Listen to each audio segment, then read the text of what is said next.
Okay. तो सबसे पहले अपन का पास है ऐड कमांड, ADD। ठीक है। ऐड कमांड सिंपल क्या करती है, as the name suggest, add to the accumulator. जो भी अर्थमेटिक ऑपरेशंस हैं वो अक्यूमुलेटर ही परफॉर्म करता है, नो वन एल्स। सारे आपको अगर ऑपरेशंस परफॉर्म करने हैं, कोई भी आपको एडिशन सब्सट्रैक्शन यूज करना है, तो वो टास्क सिर्फ और सिर्फ अक्यूमुलेटर ही परफॉर्म कर सकता है, और कोई रजिस्टर में आप एडिशन सब्सट्रैक्शन परफॉर्म नहीं कर सकते हो। ठीक है। देन आपका नेक्स्ट है ADI। आई स्टैंड है, यहाँ पे देखो LXI था और MVI था, तो जैसे ही आई आ जाता है वैसे ही इंटरमीडिएट हो जाता है, इमीडिएट इफेक्ट हो जाता है। ठीक है। Add immediate data to the accumulator. आपने किसी मेमोरी पे लोकेशन पे कॉपी नहीं किया, किसी रजिस्टर पे कॉपी नहीं किया, आपने डायरेक्टली क्या करा, या तो उसको मूव कर दिया इमीडिएट, या उसको डायरेक्टली ऐड कर दिया अक्यूमुलेटर में, या फिर उसको डायरेक्टली लोड कर दिया LXI के अकॉर्डिंग। ठीक है। तो यहाँ पे आप ADI क्या करता है, सिंपल इमीडिएट डेटा जो है वो आपका अक्यूमुलेटर में मूव करता है। ठीक है। देन आपका है ADC कमांड। नेक्स्ट आपकी कमांड है ADC। ADC कमांड सिंपल क्या करेगा, add to data using carry flag. ठीक है। मैंने आपको डिफरेंट टाइप्स के फ्लैग्स बताए थे कि कितने टाइप्स के फ्लैग्स होते हैं, 5 टाइप्स के फ्लैग्स होते हैं, we have already discussed. Parity, carry, auxiliary carry, और इवन पैरिटी, ऑड पैरिटी। ठीक है। ये सारे के सारे 5 टाइप्स के आपके पास अलग अलग फ्लैग्स होते हैं, हर फ्लैग की कोई ना कोई वैल्यू जनरेट होती है जब भी आप कोई अर्थमेटिक ऑपरेशन को परफॉर्म करते हो। ठीक है। तो एडिशन क्या है, अर्थमेटिक ऑपरेशन ही है। तो अर्थमेटिक ऑपरेशन जैसे ही परफॉर्म किया जाएगा, आपके कैरी फ्लैग्स और ये सारे के सारे फ्लैग्स जनरेट होंगे। अगर आप चाहते हैं कि आप यूजिंग कैरी फ्लैग की हेल्प लेके, जो भी आपका कैरी फ्लैग की वैल्यू है, सेट है या रीसेट है, उसको हेल्प लेके आप अक्यूमुलेटर में ऐड करना चाहते हैं उसकी वैल्यू, यानी कि अक्यूमुलेटर में कैरी फ्लैग की वैल्यू भी आएगी। ठीक है। तो सिंपल ADC, AD तो ऐड का आ गया, ADD कर रहे थे हम सिंपल ऐड के लिए। अगर कैरी फ्लैग को करना है तो सी आपका उसका इनिशियल आपने कमांड में यूज कर लिया। ठीक है। उसके लिए आपकी कौन सी कमांड हो गई, simple ADC command. Fine. Next command है आपको, आपके पास माइक्रो प्रोसेसर में एडिशन परफॉर्म करने के लिए ACI। Just like this, ADD तो क्या कर रहा था, अक्यूमुलेटर में ऐड कर रहा था सिंपल कैलकुलेशंस करके, और ADI क्या कर रहा था, इमीडिएटली उस डेटा को अक्यूमुलेटर में ऐड कर रहा था। हल्का सा फर्क है कि उसमें आपका डेटा परमानेंटली स्टोर नहीं होता है, और इस पर्टिकुलर में जैसे आप ADI, LXI, MVI यूज कर लेते हैं, कमांड्स में आई यूज कर लेते हैं, वो इमीडिएटली डेटा अक्यूमुलेटर में स्टोर कर दिया जाता है। ठीक है। ऐसे ही अगर आप कैरी की मदद लेके ऐड कर रहे हो, तो उसको अगर इमीडिएटली आपको स्टोर करना है, to add immediate data to accumulator using carry flag, तो यूजिंग कैरी फ्लैग से तो ये हो गया, और ए से इमीडिएटली हमको अगर स्टोर करना है, तो हम कौन सी कमांड यूज कर सकते हैं, ACI। ठीक है। A stands for addition, C stands for carry, and I stands for immediate. ठीक है। तो ये एक कॉम्बिनेशन हो गया। ऐसे ही ये चार होते थे आपके एडिशन के ऑपरेशंस। अब आपने देखने हैं सब्सट्रैक्शन के। ठीक है। तो SUB आपका subtract from the accumulator. That means आप जैसे ऐड कर रहे थे हम ADD के लिए, ऐसे ही अगर मुझे कोई भी वैल्यू को सब्सट्रैक्ट करना है, तो again I need to perform all arithmetic operations into accumulator. Accumulator एक ऐसी जगह है जहाँ पे सारे के सारे अर्थमेटिक ऑपरेशंस आपको स्टोर करने ही हैं, उसके बाद ही आप कोई फर्दर ऑपरेशन परफॉर्म कर सकते हो। ठीक है। तो ADD ऐड कर रहा है, SUB सब्सट्रैक्ट कर रहा है अक्यूमुलेटर में से, सिंपल। ठीक है। अगेन जब हम ADD को इमीडिएट इफेक्ट इमीडिएट के साथ देखते हैं, ADC को इमीडिएट के साथ देखते हैं, MOV को हमने MVI कर दिया था इमीडिएटली अगर मूव करना हो, LXD के साथ में हमने LXI कर दिया था इमीडिएट हमको मूव करना हो। तो ऐसे ही हम सब्सट्रैक्शन के साथ भी डायरेक्टली उसको इमीडिएट इफेक्ट के साथ डेटा को अक्यूमुलेटर में मूव करना हो, स्टोर करना हो, तो कौन सी कमांड यूज की जाएगी, SUI। ठीक है। ये क्या करेगा, subtract immediate data from the accumulator. आपका जस्ट इमीडिएट डेटा जो है वो सब्सट्रैक्ट कर दिया जाएगा अक्यूमुलेटर में से, और परमानेंटली स्टोर कर देंगे हम। ठीक है। तो ये तो थी आपकी सारी अर्थमेटिक ऑपरेशंस।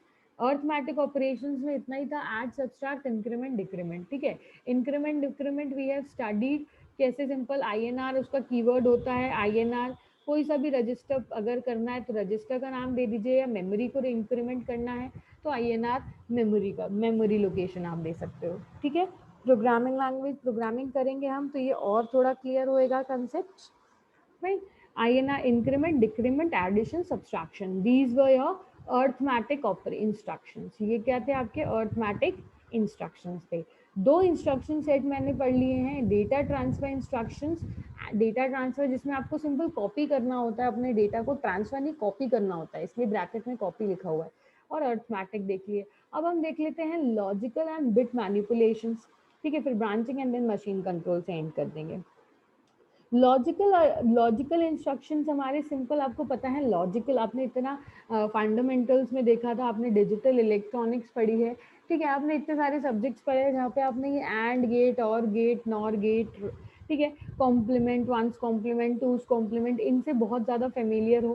तो लॉजिकल इंस्ट्रक्शंस कौन से होते हैं, जो आपके लॉजिकल वैल्यूज प्रोवाइड करते हैं। लॉजिकल वैल्यूज मतलब क्या हुआ, या तो वन या तो टू, ठीक है, या तो ट्रू या तो फॉल्स, ठीक है, या तो जीरो या वन, जीरो वन, फाइन। तो those are known as logical instructions. तो हमारे पास भी लॉजिकल इंस्ट्रक्शंस परफॉर्म करने के लिए कुछ सेट ऑफ कमांड्स हैं, कुछ सेट ऑफ कीवर्ड्स हैं जिनको हम यूज कर सकते हैं अपनी प्रोग्रामिंग में, असेंबली लैंग्वेज में, ठीक है। Assembly language is what, assembly language is made up of mnemonic codes and these are your mnemonic codes। कोई भी कोड है उसके साथ में आप, जैसे रोटेट है तो उसके साथ में आप जिस भी पर्टिकुलर रजिस्टर को, मेमोरी को या रजिस्टर पेयर को रोटेट करना चाहते हो उसकी वैल्यू लिख दो आगे, ठीक है। एंड ऑपरेशन लगाना है तो जिसके साथ भी आपको एंड ऑपरेशन लगाना है, और लगाना है, एक्सॉर लगाना है, तो ये सिंपल आप रिस्पेक्टिव रजिस्टर पेयर्स के साथ में परफॉर्म कर सकते हो, ठीक है।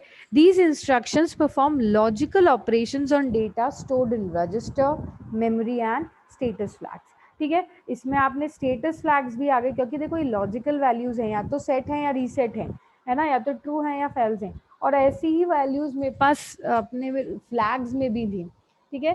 फ्लैग्स आपको याद हो 5 टाइप्स के, अगेन बार बार आ रहा है इसलिए मैंने फ्लैग्स आपको पहले बता दिए। फ्लैग्स आपके 5 टाइप्स के होते हैं, उसका रोल बहुत ही इंपॉर्टेंट होता है, क्योंकि कोई भी, अगर आप मान लीजिए कोई भी ऑपरेशन परफॉर्म करना चाहते हो, यस, कोई भी ऑपरेशन आप एडिशन परफॉर्म करना चाहते हो तो सिंपल एडिशन कैसे परफॉर्म करते हैं, हम मान लीजिए 2 3 4 को मैंने ऐड करना चाहा 7 7 9 8 के साथ में, ठीक है। तो अगर जब तक मैं इसका कैरी नहीं दूंगी तब तक this is particular task is of no use, ठीक है। 9 प्लस हम 3 कर देंगे, इसका अगेन हमारे पास कैरी जनरेट हो रहा है, फिर 2 प्लस 7, इसका हमारे पास कोई कैरी जनरेट नहीं हो रहा, अगर मैं इसको 3 कर दें तो अगेन इसका कैरी हमारे पास जनरेट हो रहा है। तो जब तक इन कैरीज को हम रिप्रेजेंट नहीं करें तब तक ये जो एडिशन हम नंबर का कर रहे हैं, this addition is of no use, this particular addition is wrong, ठीक है, करेक्ट आउटपुट नहीं है जब तक हम इन कैरी को रिप्रेजेंट नहीं करें कि कैरी आ रहा है, कैसे आ रहा है और क्या इसके रिप्रेजेंटेशंस हैं। तो कैरी फ्लैग, स्टेटस फ्लैग्स हमारे पास बहुत ही इंपॉर्टेंट रोल प्ले करते हैं। फाइन, 5 टाइप्स के होते हैं, एक बार अगर नहीं याद है तो प्लीज़ एक बार फिर से देख लेना, कोई प्रॉब्लम आए उसमें तो आप पूछ सकते हो। फाइन, तो ये आपके रजिस्टर्स में काम आ सकते हैं, लॉजिकल इंस्ट्रक्शंस मेमोरी में काम आ सकते हैं, रजिस्टर पेयर्स में काम आ सकते हैं, एंड आपके स्टेटस फ्लैग में भी काम आ सकते हैं। फॉर एग्जांपल अगर आपने लिया कैरिटी फ्लैग, कैरी फ्लैग की वैल्यू, दो कैरी फ्लैग है, दो ऑपरेशंस, एक की वैल्यू सेट है, एक की वैल्यू रीसेट है, ठीक है। तो अगर ऐसा कुछ हुआ तो इस केस में हम इसमें और ऑपरेशन परफॉर्म करवाना चाहते हैं, या एंड ऑपरेशन या नॉट ऑपरेशन परफॉर्म करना चाहते हैं, तो आप इन स्टेटस कैरी फ्लैग्स में भी लॉजिकल इंस्ट्रक्शंस को परफॉर्म कर सकते हो अकॉर्डिंग टू योर रिक्वायरमेंट्स, ठीक है। आप प्रोग्रामिंग करेंगे तो आपको पता पड़ेगा कि रिक्वायरमेंट्स कैसे कैसे चेंज होती हैं, और हमको ये लॉजिकल इंस्ट्रक्शन सेट्स की जरूरत कब कब पड़ सकती है, ठीक है। अभी हम सारे के सारे इंस्ट्रक्शन सेट डिस्कस कर रहे हैं, फिर हम बाद में प्रोग्रामिंग डिस्कस करेंगे, तब आपको इन सब की एप्लीकेशंस को एप्लीकेशन समझ आएगी कि अब ये कहाँ कहाँ पे यूज हो रहे हैं, ठीक है। अभी फॉर टाइम बिंग आपको इनको याद करना है कि ये कीवर्ड है, ये इस काम आता है, ये कीवर्ड है, ये इस काम आता है। लाइक फॉर एग्जांपल फॉर, मेरे पास एक कीवर्ड है फॉर लूप का जो काम आ रहा है नंबर ऑफ इटरेशंस के लिए, ठीक है। तो ये सारी चीजें हैं जो ध्यान में रखनी है।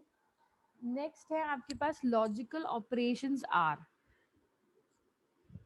लॉजिकल ऑपरेशंस आपके पास कौन कौन से हैं? फर्स्ट इज एंड और XOR, rotate, compare and complement, ठीक है। ये सिंपल लॉजिकल ऑपरेशंस हैं, ये आपने पढ़े हुए हैं, कोई प्रॉब्लम ही नहीं है इनमें। स्टार्ट करते हैं अपन एंड और एक्सॉर में से। Any 8-bit data or the content of register memory location can logically have AND operation or XOR operation with the contents of accumulator. The result is stored in the accumulator. कोई भी operation आप perform कर रहे हैं arithmetic से related, सारा का सारा जो रिजल्ट है वो अक्यूमुलेटर में ही स्टोर होता है, ठीक है। एंड ऑपरेशन एंड और ऑपरेशन, सिंपल एंड ऑपरेशन तो क्या होता है, एडिशन करना है किसी नंबर का, और ऑपरेशन अगर मल्टीप्लिकेशन करना है किसी बाइनरी नंबर का, ठीक है। यहाँ पे किसी भी नंबर का नहीं कर सकते एंड और से, हमेशा ये ऑपरेटर हमारे बाइनरी सेट से। लाइक फॉर एग्जांपल अगर आया है 1 and 1, 1 and 0, 1 and 1, ऐसा करके कुछ 0 and 1, ये सारे कॉम्बिनेशन आपने देखा होगा। तो अगर आपने एंड ऑपरेशन लगाया है, एंड ऑपरेशन लगाना है तो इसका क्या होगा, 1+1 1 होता है, 1+0 भी 1 होता है, 0+1 भी 1 होता है, 0+0 होता है आपका 0, ठीक है। सबकी ट्रूथ टेबल आपने करी होगी एक बार सबने, तो नहीं पढ़ी है तो, नहीं याद आ रही तो बता दो। अपन देख लेंगे 0 1, ट्रूथ टेबल में 0 1, एक बार क्लियर करते हैं इसको ताकि क्लियरली एक बार ड्रॉ करें। यस, और की ट्रूथ टेबल आपकी बन सकती है 0 0 0 1 1 0 1 1, ठीक है। ये आपके पॉसिबल कॉम्बिनेशंस हैं। मल्टीप्लाई करना है तो 0 × 0 0, 0 × 1 0, 1 × 0 0 एंड 1 × 1 1, ठीक है। अगर आपको इसको एंड ऑपरेशन लगाना है इन दोनों ऑपरेटर में तो 0+0 0, 0+1 1 1 एंड 1, ये आपका ऑटोमेटिकली रिवर्स हो जाता है। एक्सॉर में आपको जो भी और का आया है उसका उल्टा कर देना है, तो 1 1 1 और 0, ये एक्सॉर हो गया आपका, ठीक है। नॉट का वही सिस्टम, आपने नॉट परफॉर्म करना है, इसका जस्ट 0 की जगह 1 कर दो, 1 की जगह 0 कर दो, ठीक है। तो ये सारे के सारे पॉसिबल आपके लॉजिकल ऑपरेटर्स हैं जो आप अभी I think first second unit में पढ़ेंगे। डिजिटल इलेक्ट्रॉनिक्स में जो फर्स्ट सेकंड यूनिट का पार्ट है वहाँ पे आपको ट्रूथ टेबल सब पर्टिकुलर ऑपरेशंस की याद होनी चाहिए, प्लस आपको के मैप और वो सब भी पढ़ना है। आई थिंक आपने अभी स्टार्ट नहीं हुआ है आपका, अंकित सर पढ़ाएंगे शायद, पता नहीं, आई डोंट नो, ठीक है। तो वहाँ पे आपने ट्रूथ टेबल पढ़नी है, के मैप्स पढ़ने हैं, डिजिटल फर्स्ट पार्ट जो है माइक्रो प्रोसेसर, फर्स्ट पार्ट में जो डिजिटल इलेक्ट्रॉनिक्स का पार्ट आएगा जो आपने फर्स्ट ईयर में भी पढ़ा हुआ है, ठीक है, वही पार्ट है एज इट इज़। अगर किसी को वापस पढ़ना है तो आई डोंट नो, एक बार सर से पूछ लेना, लेकिन वही पार्ट है। तो अगर आपको और एंड एक्सॉर ऑपरेशंस लगाने हैं तो using in micro processor you can directly वो आप ऑपरेशंस लगा सकते हैं। आपके कीवर्ड्स हैं एंड, और के लिए और, एंड एक्सॉर के लिए एक्सॉर। जो भी रिजल्ट है आपके का लॉजिकल ऑपरेटर्स का वो हमेशा किस में स्टोर किया जाएगा, अक्यूमुलेटर में, ठीक है। दूसरे हैं आपके पास रोटेट, कंपेयर एंड कॉम्प्लीमेंट, ठीक है। आपको पता है rotate, compare and complement, complement का तो I hope you all know. Rotate and compare simple क्या है, अगर आपको कोई सा भी कंपेयर में तो क्या करना है, कोई भी अगर आपको कंपेयर, जैसे रिलेशनल ऑपरेटर्स आपके होते थे, ठीक है। रिलेशनल ऑपरेटर्स आपके कौन से थे, less than, equal to, less than, greater than, equal to, less than, equal to, greater than, equal to, ये सारे के सारे रिलेशनल ऑपरेटर्स, तो ये सारे आप यूज कर सकते हैं इन कंपेयर इंस्ट्रक्शन सेट्स, ठीक है। कौन सी इंस्ट्रक्शन सेट है ये आपके, comparing instruction set. Each bit in the accumulator can be shifted either left or right to the next position any 8-bit data or the content of register or memory location can be compares for. ठीक है, rotate तो simple क्या हुआ, उसको shifting करनी है, जैसे आपने बिट वाइज शिफ्टिंग पढ़ी होगी, ये डिजिटल इलेक्ट्रॉनिक्स का पार्ट है गाइस, ठीक है। Bit wise left shift, right shift, ये आपने पढ़ा होगा डिजिटल इलेक्ट्रॉनिक्स में फर्स्ट ईयर में कि लेफ्ट शिफ्ट क्या होता है, राइट शिफ्ट क्या होता है। कोई भी आपका नंबर है तो एक एक पोजीशन से वो लेफ्ट शिफ्ट हो जाएगा, अगर राइट शिफ्ट कर रहे हैं तो राइट शिफ्ट हो जाएगा। तो बेसिकली क्या कर रहे हो आप, उनका जो ऑर्डर है, उनकी जो पोजीशंस हैं वो आप रोटेट कर रहे हो, चेंज कर रहे हो, शिफ्ट कर रहे हो, या तो लेफ्ट में या तो राइट में, ठीक है। तो वो सारे ऑपरेटर्स भी है हमारे माइक्रो प्रोसेसर के पास इंस्ट्रक्शन सेट में, रोटेट और कंपेयर। कंपेयर आप कोई सा भी 8 बिट का डेटा या तो रजिस्टर का हो या मेमोरी लोकेशन का हो, कैसे कैसे आप कंपेयर कर सकते हैं, इक्वालिटी, इक्वल टू से कंपेयर कर सकते हैं, greater than, less than with the contents of accumulator, result is reflected in the status flags, ठीक है। रोटेट एंड कंपेयर में आप कोई सा भी पर्टिकुलर देखो, क्योंकि यहाँ पे क्योंकि यहाँ पे क्या कर रहे हैं, एंड और ऑक्सोर में तो हम ऑपरेशंस अर्थमेटिक कर रहे थे, लाइक ट्रूथ टेबल में या तो एंड ऑपरेशन एडिशन कर रहे हैं या और मल्टीप्लिकेशन कर रहे हैं। यहाँ पे सिंपल आप कंपेयर कर रहे हो, तो इसकी वैल्यू या तो आपकी ट्रू आएगी या तो फॉल्स आएगी, है ना। या तो आपने अगर मान लीजिए एक रजिस्टर की रजिस्टर ए की वैल्यू अक्यूमुलेटर हो गया, रजिस्टर बी की वैल्यू डी से कंपेयर करी, तो ये कंडीशन या तो ट्रू है या तो फॉल्स है। तो इनका जो रिजल्ट आएगा वो आपके स्टेटस फ्लैग्स, जो फ्लैग्स हैं आपके, उनमें रिफ्लेक्ट करेगा, ये अक्यूमुलेटर में स्टोर नहीं होगा, ठीक है। आप अक्यूमुलेटर के कंटेंट से कंपेयर कर सकते हो कि अक्यूमुलेटर का कंटेंट है, ठीक है। ए अक्यूमुलेटर में आपकी कोई भी वैल्यू पड़ी है, लाइक 101 वैल्यू पड़ी है, उसको आपको चेक करना है कि that should be smaller than B register की वैल्यू विच इज 98, ठीक है। अगर ये कंडीशन को रैंडमली दे रहे हैं, अगर ये कंडीशन ट्रू हो रही है तब तो आपका वो स्टेटस फ्लैग सेट रहेगा, अगर ये कंडीशन फॉल्स है तो आपका स्टेटस फ्लैग रीसेट हो जाएगा, ठीक है। तो सिंपल ऐसे पर्टिकुलर में आप अपने लॉजिकल इंस्ट्रक्शंस को कंपेयर इंस्ट्रक्शंस, यहाँ पे रिलेशनल ऑपरेटर्स को हमने कंपेयर बोल लिया, और increment decrement bitwise increment decrement operators को हमने क्या बोल दिया, रोटेट ऑपरेटर, रोटेट इंस्ट्रक्शन से। बस यही डिफरेंस है, बाकी पूरा का पूरा आपका सेम ही है, ठीक है। नेक्स्ट है अपना, यस, यहाँ तक किसी को कोई प्रॉब्लम है, कोई डाउट है तो पूछ लीजिए। एनीवन? देखो अपन ने लॉजिकल देखा है, लॉजिकल इंस्ट्रक्शन सेट्स और अर्थमेटिक इंस्ट्रक्शन सेट्स देखे हैं, ठीक है। इनकी एप्लीकेशन जब अपन प्रोग्रामिंग करेंगे तब और अच्छे से समझ आ जाएगी, पर टाइम बीइंग आपको अभी ये याद करना है, अगेन आई एम एम्फसाइजिंग। किसी को कोई प्रॉब्लम है तो पूछ लो। Yes, anyone? No one? चलिए ठीक है, ओके। तो ये आपके कॉम्प्लीमेंट है, लास्ट कौन सा बच रहा है आपका, कॉम्प्लीमेंट, ठीक है। तो कॉम्प्लीमेंट आपको सबको पता है, कॉम्प्लीमेंट में क्या करते हैं हम, सिंपल अक्यूमुलेटर का जो कंटेंट है उसका कॉम्प्लीमेंट निकाल देते हैं, ठीक है। अक्यूमुलेटर का जो कंटेंट है उसका कॉम्प्लीमेंट निकाल देंगे, वंस कॉम्प्लीमेंट एंड टूस कॉम्प्लीमेंट। जो मान लीजिए कोई भी अगर आपके पास नंबर है, मान लो 100111100, ठीक है, बाइनरी नंबर की बात कर रहे हैं, अगर इसका कॉम्प्लीमेंट निकालना है, मुझे वंस कॉम्प्लीमेंट निकालना है, तो हम क्या करते हैं, जहाँ जहाँ पे 1 है वहाँ पे 0 कर देते हैं, और जहाँ जहाँ पे 0 है वहाँ पे 1 कर देते हैं। तो ये क्या हो जाएगा, आपका जस्ट ऑपोजिट हो जाएगा, जहाँ पे 0 है वहाँ पे तो 1 हो जाएगा, और जहाँ पे 1 है वहाँ पे 0 हो जाएगा, ठीक है। तो ये क्या हो गया, 001 00011, ठीक है। फिर आता है टूज कॉम्प्लीमेंट, आप निकालोगे अभी डिजिटल में, तो वहाँ पे सिंपल हम क्या करते हैं, एडिशन कर देते हैं +1 का, जो भी हमारा वंस कॉम्प्लीमेंट आया इसमें +1 हम ऐड कर देंगे, तो आपका क्या आ जाएगा, टूज कॉम्प्लीमेंट आ जाएगा।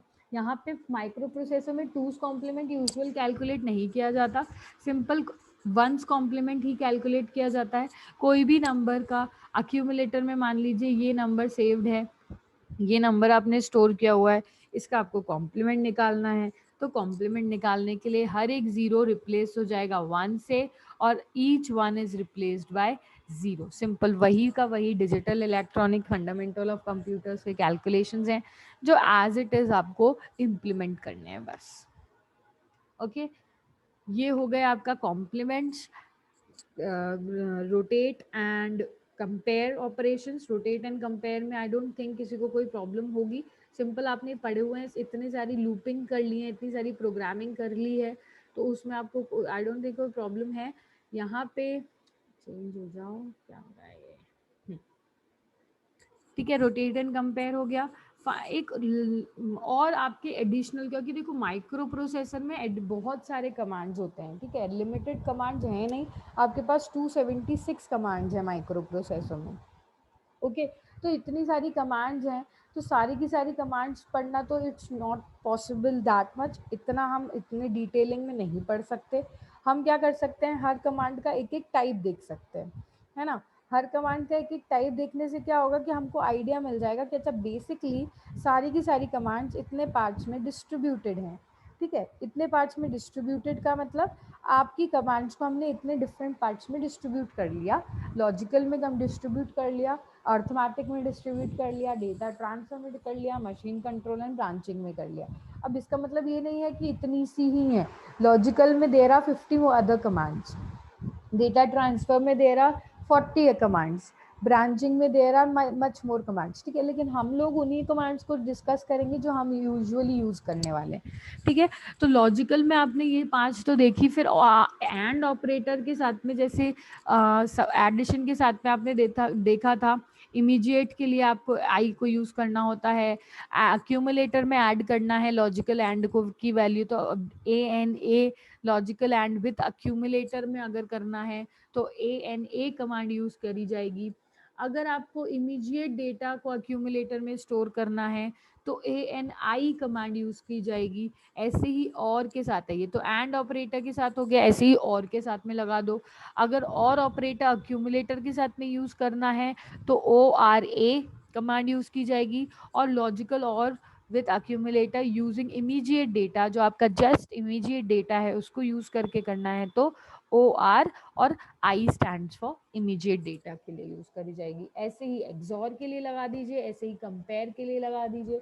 सिंपल, एक्सॉर के लिए लगाएंगे तो XOR A and XOR I stands for immediate, और से ही कंपेयर के लिए CMP नॉर्मल कंपेयर, एंड अगर इमीडिएट डेटा के साथ में आपको कंपेयर करना है तो CPI के साथ में इमीडिएट डेटा कंपेयर हो जाएगा, ठीक है। तो this was about arithmetic operators. किसी को कोई प्रॉब्लम है क्या, पूछ लो। Yes, anyone?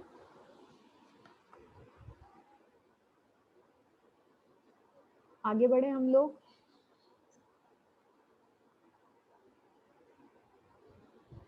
आपको बेटा कोई भी प्रॉब्लम हो तो आप पूछ सकते हो, अगेन आई एम एम्फसाइजिंग, ऐसा नहीं है कि नहीं पूछना है, पूछ सकते हो, कोई प्रॉब्लम नहीं है, ठीक है। नेक्स्ट लॉजिकल के बाद वी हैव, कितना टाइम है, चलिए ब्रांचिंग का इंट्रोडक्शन दे देते हैं, फिर नेक्स्ट क्लास में इसको डिस्कस कर लेंगे। नेक्स्ट लॉजिकल के we have branching instructions. Branching instructions क्या होते हैं, बेसिकली अगर आपको कोई भी पर्टिकुलर फ्लो से आपको कुछ भी प्रिंट कराना है, लाइक फॉर एग्जांपल मुझे प्रिंट करानी है कुछ set of statements multiple times, ठीक है, यही ऑपरेशन मुझे मल्टीपल टाइम प्रिंट करना है, या फिर मुझे क्या करना है, मैं अभी 5th इंस्ट्रक्शन सेट पे हूँ और मुझे 10th इंस्ट्रक्शन सेट पे पहुँचना है, ठीक है। अगर आपको ये सारे के सारे ऑपरेशन इस पर्टिकुलर फॉर्मेट में अर्थमेटिक लॉजिकल के अलावा परफॉर्म करने हैं, तो what all you need to do is you can use branching instruction sets, ठीक है। ब्रांचिंग आपने हर प्रोग्रामिंग लैंग्वेज में अगेन पढ़ी है। Branching instructions alter the normal sequential flow, ठीक है। बेसिकली एक नॉर्मल सीक्वेंशियल फ्लो चल रहा है टॉप टू बॉटम वाला, और उस top to bottom sequence flow में आपने क्या करना है, आपको उस फ्लो को डिस्टर्ब करना है, आपको उस फ्लो, वो आपका उस फ्लो में आपको ऑपरेशंस परफॉर्म नहीं करने, कुछ अलग फ्लो में, जैसे फॉर एग्जांपल मैंने स्विच केस लगाया, ठीक है, स्विच केस आपने सी सी प्लस प्लस में बहुत पढ़ा है। स्विच केस में अगर आपको याद हो, वी हम यूज करते थे ब्रेक कमांड, है ना, हर स्विच केस के बाद हम ब्रेक कमांड डालते थे, या फिर फॉर लूप में भी हम ब्रेक कमांड यूज कर सकते हैं, ठीक है।